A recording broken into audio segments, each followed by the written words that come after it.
Chairman, Commissioner, I want you and I to do something that those of us who serve in government probably ought to do with a little more regularity, which is put ourselves in the shoes of the people that we purport to work for.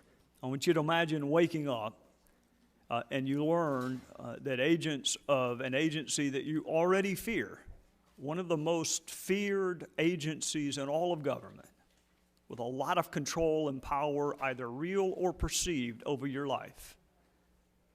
Some agents of that agency are targeting people based on their political ideology.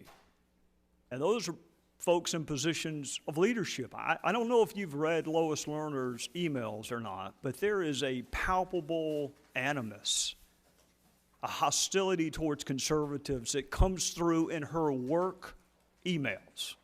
These are work emails. This is not her musing about an op-ed in the Washington Post. These are work emails demonstrating a tremendous enmity towards conservatives.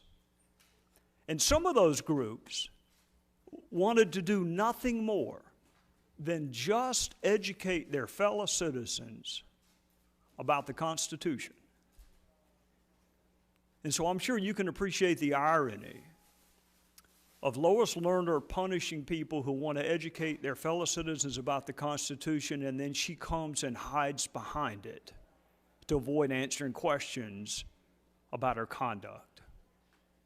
That's why people are upset.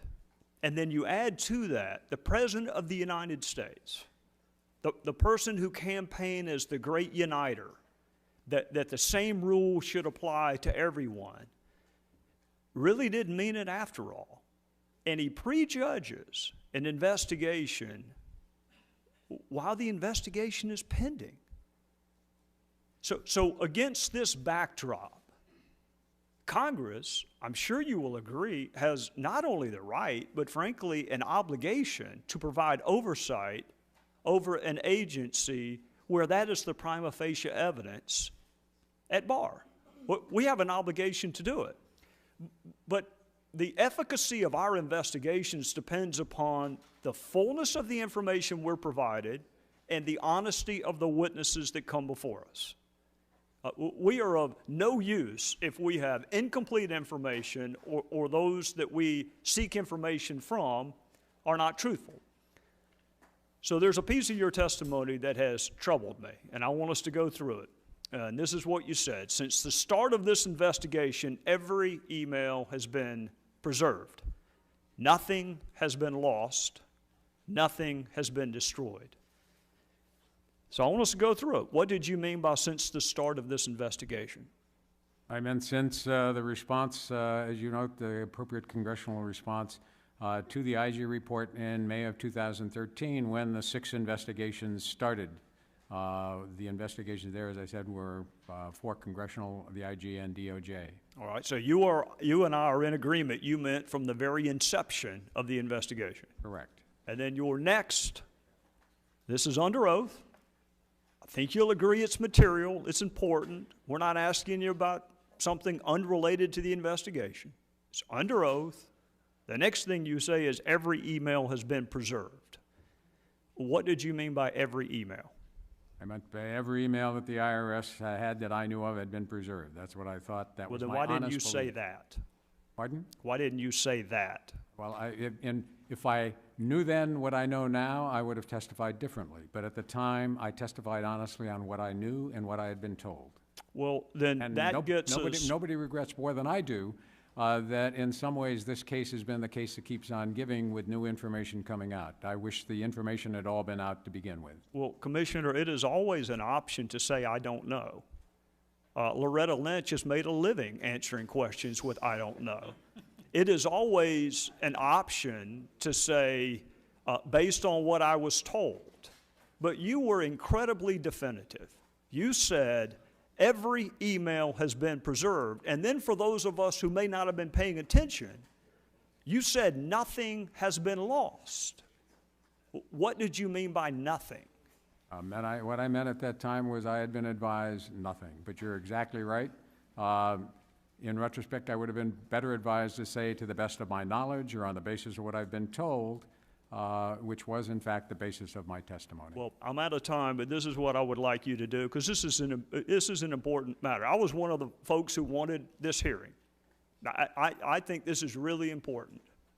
And you should be able to provide us information, but Congress should have all of that information. Exactly. So what I would like for you to do for me is you use the word mistake. That is the lowest level of scienter.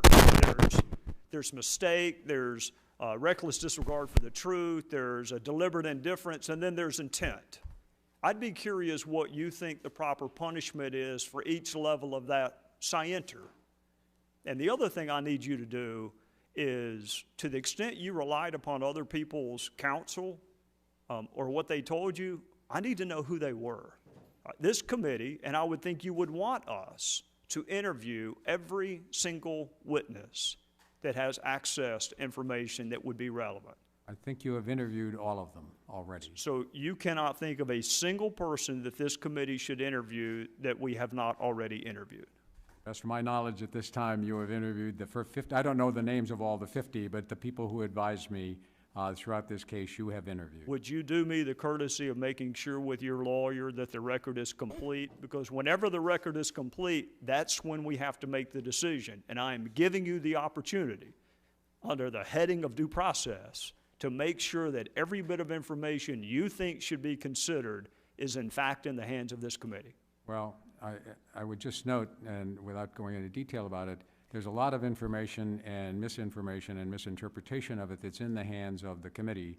And if there were going to be a full hearing, I would have the opportunity to explore that. We would be able to cross-examine witnesses. We would be able to actually provide you not just the allegations being made, but the facts on both sides. Each side would have the opportunity, but the impact of the facts. You should hear from the Inspector General directly. Who did he talk to? Is he still, as he said in his letter, confident that it was an honest mistake by two employees, it was not purposeful? You should That's hear, what I'm asking. Yeah. Give me a witness list, because I you can't cross-examine them until we have examined them. So that's correct. I'd be happy to provide you the witnesses and the information that this committee would need to be able to actually proceed accordingly. But as noted, that would be if the committee decided it wanted to go to a full-scale impeachment process, which I understand this is not. Thank you, Mr. Chairman.